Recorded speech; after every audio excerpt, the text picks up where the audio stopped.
ఇప్పుడు చెప్పండి. ఇప్పుడు 9వ రోజు సాయంత్రం ముఖ్యమైన ఘటనలో ఉన్నాం. అక్కడ ఏం జరుగుతుంది అనేది వివరిస్తారు, విందాం. జాగ్రత్తగా వినండి. ఇప్పుడు అమ్మవారు రథంతో పాటు ఊరేగుతూ ముత్యాలమ్మవారు ఇక్కడికి వస్తారు. ఇది షరాబుల ఇల్లు అనమాట.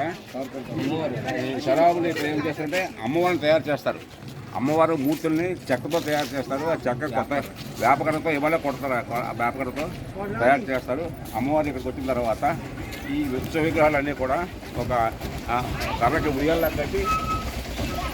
కట్టి ఆ ఉయ్యాల్లో ఈ విశ్వ విగ్రహాన్ని పెడతారు. ఈ విగ్రహాలు పెడతారు. పెట్టిన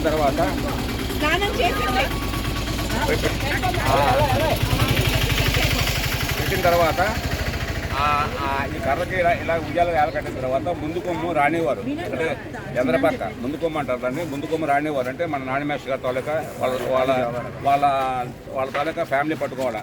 ముందు కొమ్ము వెనక పక్క ఏమొచ్చి ఈ చేసినటువంటి తామరపల్లి కుటుంబ సభ్యులు. ఇదిగో నానాజీ గారు అని ఊరికే పెద్ద అనమాట. ఇది నానాజీ గారు, బ్రహ్మ గారు, నానాజీ గారు గట్టిగా చెప్పట్లు. తాతయ్య గారు, రవి గారు గట్టిగా చెప్పట్లు. రవి గారు, సూర్యరావు గారు, మిగతా కుటుంబ సభ్యులు వాళ్ళందరూ వెనక పట్టుకుంటారు. వాళ్ళతో పాటుగా ఎడ్లవారు వారి కుటుంబ సభ్యులు వాళ్ళు ఉంటారు. సో వెనక పక్క ఈ రెండు ఫ్యామిలీస్ ఉంటాయి. ఒకటి ఈ బ్రహ్మాండ ఫ్యామిలీస్, వెనక పక్క ఏమో ఎడ్లవారు వాళ్ళు ఇద్దరు పట్టుకుంటారు. ముందు పక్క ఏమో రాణి వాళ్ళు పట్టుకుంటారు. అమ్మవారిని ఇలా ఊరేగించుకుంటూ ఇక్కడి నుంచి మన ముత్యాలమ్మ కోవిల దాకా వెళ్తారు. ఆలయం వరకు వెళ్తారు. మధ్యలో మన ఇంటి దగ్గర ఉయ్యాల ఒకటి కట్టారు. కట్టారు దాన్ని మీరు చూసే ఉంటారు. ఆ ఉయ్యాలు కట్టారు. అమ్మవారిని ఈ ముందు భాగం దాటిన తర్వాత అమ్మవారిని ఉయ్యాల్లో పెడతారు. ఉయ్యాల్లో పెట్టి ఊరేగిస్తారు.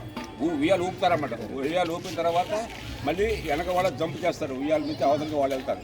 ఎందుకని అక్కడి నుంచి ఈ మేళతాళాలతో ఈ రథంతో పాటు ముత్యాలమ్మ కోవిల దాకా వెళ్ళి వీళ్ళు గీసినటువంటి ఈ మూర్తుల్ని అక్కడ పెడతారనమాట, అనుపుతారు. దాంతో ఈ ముత్యాలమ్మ పండుగ 9 రోజుల కార్యక్రమం పూర్తయినట్లు లెక్క.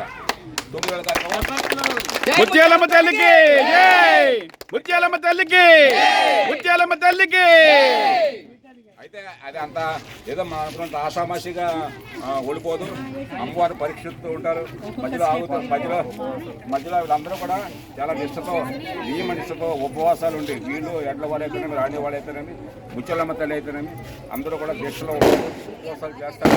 చేసి అమ్మవారిని జాగ్రత్తగా మమ్మల్ని కాపాడుతారని మొక్కుకుంటూ సాగడంపుతారు. అక్కడితో ఈ కార్యక్రమం పూర్తవుతుంది.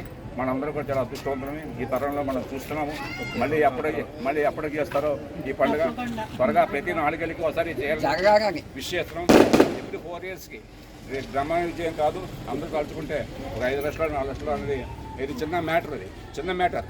కానీ సంకల్ప సిద్ధి ఉండాలా. మా ముత్యాలమ్మ తల్లి వీళ్ళందరూ మైండ్లోనే కలిసింది.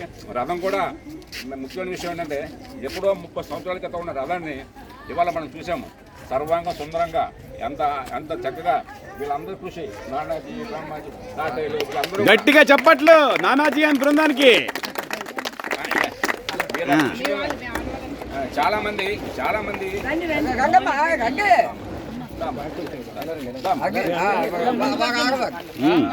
చాలా మందికి తెలీదు. నిన్న ఏమైందంటే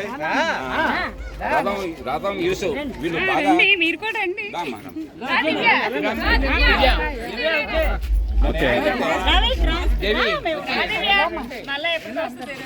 వినండి.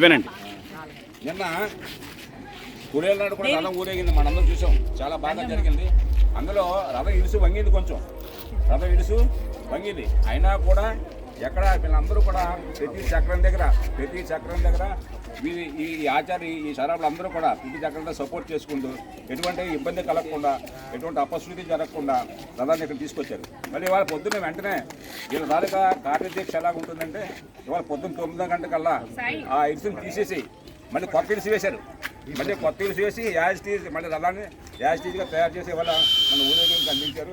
అందులో వీళ్ళ శ్రమ, వీళ్ళ కృషి, వీళ్ళ అంకుత భావం ఎంతో ఉంది. చాలామంది గమనించడంలో వీళ్ళు ఒక 10 రోజులు బట్టి ఫ్యామిలీస్ అందరూ కూడా ఎటువంటి ఫలాపేక్ష లేకుండా వాళ్ళ ఫ్రీ సర్వీస్ కింద ఆ రథాన్ని మళ్ళీ యథాస్థితికి తీసుకొచ్చారు. సో వీళ్ళందరికీ కూడా ముఖ్యంగా తల్లి ఆశీర్వాదం ఉండాలి. వీళ్ళకి ఇదే పూర్తి అలా కంటిన్యూ అవ్వాలా. నానాజీ గారు మంచి కార్పొరేటర్ గారు మనకు ఉన్నారు ఇక్కడ. నానాజీ గారి బృందానికి, నారాజు గారి బృందానికి, ముత్యాలమ్మ తల్లికి. ఇవాళ రథం తయారైందంటే మీ ఫ్యామిలీస్ అందరూ కూడా వీళ్ళందరూ కూడా ఎవరెక్కడ ఉన్నా కూడా ఒకే మాట ఒకే దీని మీద చేసి ఆ రథం ఇవాళ నిలబెట్టారు. దాషామాషి విషయం కాదు. రథం దానిపైన ఒక స్తంభం, అది మీద 5 మనుషులు ఉంటారు. అది తిరగాల, రైప్ రిస్క్, దానికి అంతా మెకానిజం ఉంటుంది, క్యాలిక్యులేషన్ ఉంటుంది. ఆ విధంగా వీళ్ళందరూ కూడా వీళ్ళు మైండ్ ఉపయోగించి చక్కగా చేయాలి. సార్ ఇవాళ రథం ఎటువంటి ఆటంకాలు ఎక్కడ కుదురుతుందంటే వీళ్ళందరూ ఈ ఫ్యామిలీస్ అందరూ కూడా కృషి. సో మనందరూ వీళ్ళకోసారి చప్పట్లు కొట్టి అదే వీళ్ళందరికీ కూడా ముత్యాలందరినీ మంచి చేయాలా, ఫ్యామిలీస్ అభివృద్ధిలోకి రావాలా, ఇలాంటి పండుగలు చాలా చాలా చేయించాలా. Thank you very much. Artist Ramamurthy గారికి